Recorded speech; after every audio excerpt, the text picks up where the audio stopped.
Our next speaker is Lauren Hopson.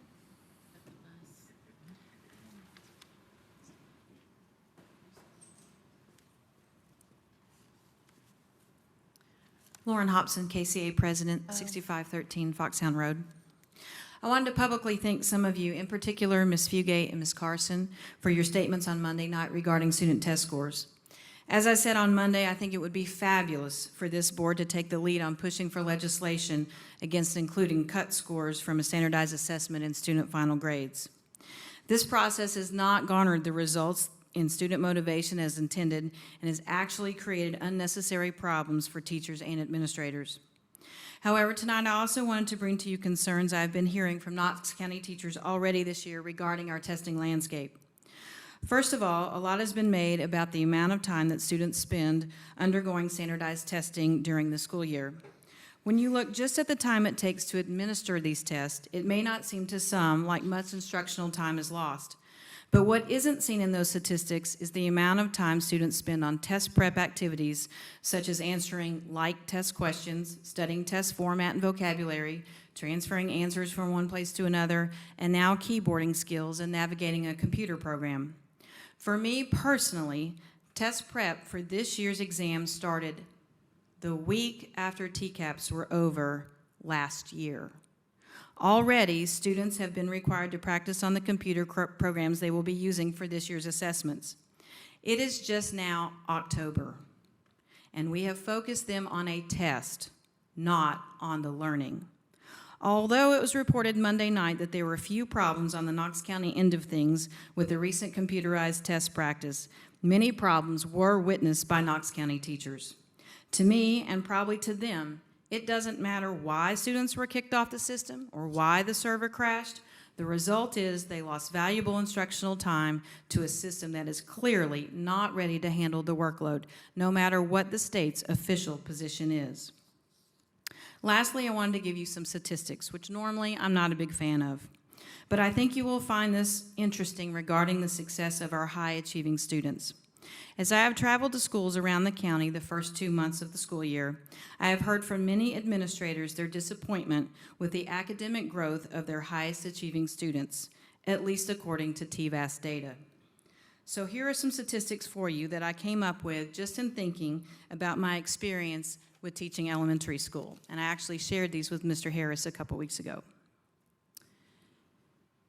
If an on-level or high-achieving student is working independently during the 45-minute block of intervention time at some point during the day, that's 45 minutes that they are working without teacher instruction.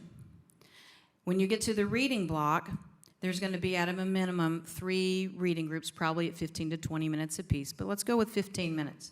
That means they're in 1 reading group, and that means for 2 reading groups, or for 30 minutes of time, they're again working independently. When the math block rolls around, it's the same scenario. They're going to spend at least another 30 minutes working independently. Now, they may be working with a buddy. They may have specific things that they have to be accountable for, but they are still not working with a teacher. They're not getting face time. So if we take that hour and 45 minutes a day, that gets you 8 hours and 45 minutes a week that they're working by themselves, which if you multiply that times 36 weeks, which is however many weeks there are in a school year, that's 315 hours they're working independently. If you divide that by a 7-hour day, that means those students are working 45 days independently. 45 days is 9 weeks of instruction. That is 1/4 of the school year, or 1 complete grading period. And we wonder why those students are not growing. However, that might actually be an interesting backwards way to help close the achievement gap. If we don't grow our top students, that gap's going to close. I think it's from the wrong end, though. We have got to give our teachers an opportunity to teach. And in between test prep and mandated intervention time, we are diminishing that every year, even as the expectation for teacher accountabilities go up. Knox County teachers have pleaded with the district for years to increase the number of classroom teachers and aides so that class size can be reduced or state mandates for intervention can be adequately carried out. We are consistently told that there isn't money to do that. However, our district continues to focus on using funds to purchase test prep materials, to teach teachers how to teach, hiring personnel for strategic planning and for testing oversight, as well as people to make sure that some employees in central office are actually doing their job.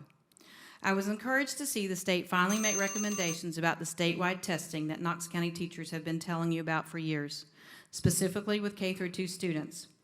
They could have saved a lot of time and money by listening to Knox County teachers, though.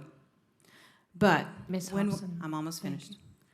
But when will we, as a system, allocate our resources so that teachers actually have the time to teach, and more importantly, our students have time to learn?